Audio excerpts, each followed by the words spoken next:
ಸಮರ್ಪಣೆಯ ಹೆಣೆಯುವಿಕೆ, ಗೌರವದ ಗಳಿಕೆ. ಖೇಮರಾಜ್ ಸುಂದರಿಯಾಲ್ ಪದ್ಮಶ್ರೀ 2026.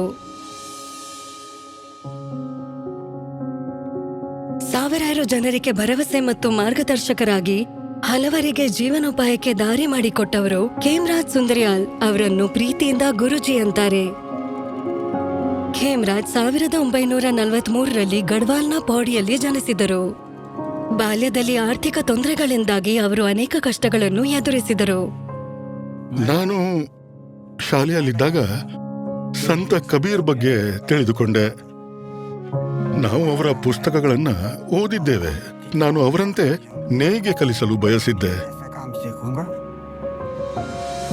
ನಾನು ನೇಕಾರನಾಗಬೇಕೆಂದು ನಿರ್ಧರಿಸಿದೆ. ಕೈಮಗ್ಗ ತಂತ್ರಜ್ಞಾನದಲ್ಲಿ ಡಿಪ್ಲೊಮಾ ಮುಗಿಸಿದ ನಂತರ ಖೇಮರಾಜ್ ಸುಂದರಿಯಾಲ್ ಅವರು ಕೆಲಸ ಹುಡುಕ್ತಾ ಇದ್ರು. ಅದಕ್ಕಾಗಿ ದೆಹಲಿಗೆ ಹೋಗ್ಬೇಕಾಗುತ್ತೆ ಎಂಬುದು ಅವರ ಅರಿವಿಗೂ ಬಂತು. ಆದ್ರೆ ಖೇಮರಾಜ್ ಅವರ ಬಳಿ ಪೌಡಿಯಿಂದ ದೆಹಲಿಗೆ ಪ್ರಯಾಣಿಸಲು ಹಣವಿರಲಿಲ್ಲ. ನಂತರ ಒಂದು ದಿನ ಅವರ ಸೋದರ ಸಂಬಂಧಿ ಗಾಯಗೊಂಡು ಚಿಕಿತ್ಸೆಗಾಗಿ ದೆಹಲಿಗೆ ಕರೆದೊಯ್ಯಬೇಕಾಯಿತು. ಅವರನ್ನು ನೋಡಿಕೊಳ್ಳಲು ಅವರೊಂದಿಗೆ ಕಳಿಸಲಾಯಿತು. ಹಾಗೆ ಖೇಮರಾಜ್ ಅವರು ಮೊದಲ ಬಾರಿಗೆ ದೆಹಲಿಗೆ ಬಂದ್ರು. ದೆಹಲಿಯ ಬಟ್ಟೆ ಗಿರಣಿಯಲ್ಲಿ ಕೆಲಸ ಮಾಡಿದ ನಂತರ ಖೇಮರಾಜ್ ಸುಂದರಿಯಾಲ್ ನೇಕಾರರ ಸಹಾಯ ಕೇಂದ್ರವನ್ನು ಸೇರಿದರು. 9 ರಿಂದ 10 ವರ್ಷಗಳು ಕಳೆದವು. ಕಾಶಿಯ ನೇಕಾರರ ಕೇಂದ್ರದಲ್ಲಿ Khemraj textile artist SV Nikam ಅವರನ್ನು ಭೇಟಿಯಾದರು. ಅವರ ಪ್ರತಿಭೆಯನ್ನು ಗುರುತಿಸಿದ ಅವರು ಕೇಂದ್ರದಿಂದ ಹಿಂತಿರುಗಿದ ನಂತರ ಕಲಾವಿದರಿಗೆ ಟ್ಯಾಪಿಸ್ಟ್ರಿ ತಯಾರಿಸಲು ಸಲಹೆ ನೀಡಿದ್ರು. ಅವರು ನನಗೊಂದು ಮಗ್ಗ ಖರೀದಿಸಲು 175 ರೂಪಾಯಿಗಳನ್ನ ನೀಡಿದ್ರು. ಈ ಸಮಯದಲ್ಲಿ ಖೇಮರಾಜ್ ಸುಂದರಿಯಾಲ್ ನೇಕಾರರ ಸೇವಾ ಕೇಂದ್ರದ ಪಾಣಿಪತ್ ಶಾಖೆಗೆ ಬಂದ್ರು.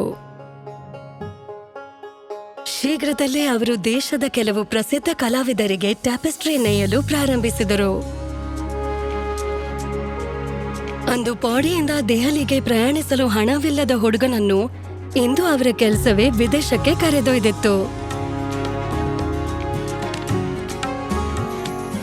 ಖೇಮರಾಜ್ ಅವರ ಜಾಮ್ದಾನಿ ತಂತ್ರದ ಪಾಂಡಿತ್ಯ ಗಮನಾರ್ಹವಾಗಿತ್ತು ಮತ್ತು ಅವರು ಹತ್ತಾ ತಂತ್ರ ಮತ್ತು ಪಾಲಿಯೆಸ್ಟರ್ ನೇಯ್ಗೆಯನ್ನು ಪರಿಚಯಿಸಿದ್ರು. ಈ ಸಮರ್ಪಣೆಯ ಮೂಲಕ ಅವರು ಮತ್ತೊಮ್ಮೆ ಪಾಣಿಪತ್ನ ದರಿ ಮತ್ತು ಖೇಸ್ ಅನ್ನು ಜನಪ್ರಿಯಗೊಳಿಸಿದರು. ನಿವೃತ್ತಿಯ ನಂತರ ಖೇಮರಾಜ್ ಸುಂದರಿಯಾಲ್ ವಿಷ್ಣು ಕೈಮಗ್ಗ ಸಹಕಾರಿ ಸಂಘ ಪ್ರಾರಂಭಿಸಿದರು. ಈ ತನಕ ಅಲ್ಲಿ 10,000ಕ್ಕೂ ಹೆಚ್ಚು ಯುವಕರಿಗೆ ತರಬೇತಿ ನೀಡಿದ್ದಾರೆ. ಭಾರತದ ಅನೇಕ ಪ್ರಸಿದ್ಧ ಸಂಸ್ಥೆಗಳ ವಿದ್ಯಾರ್ಥಿಗಳು ಖೇಮರಾಜ್ ಅವರಿಂದ ನೇಯ್ಗೆ ಕಲೆಯನ್ನು ಕಲಿಯಲು ಬರುತ್ತಾರೆ. ಈ ಕಲೆ ನನಗೆ ಹೆಮ್ಮೆ, ಗೌರವ ಮತ್ತು ಮನ್ನಣೆಯನ್ನು ತಂದುಕೊಟ್ಟಿದೆ.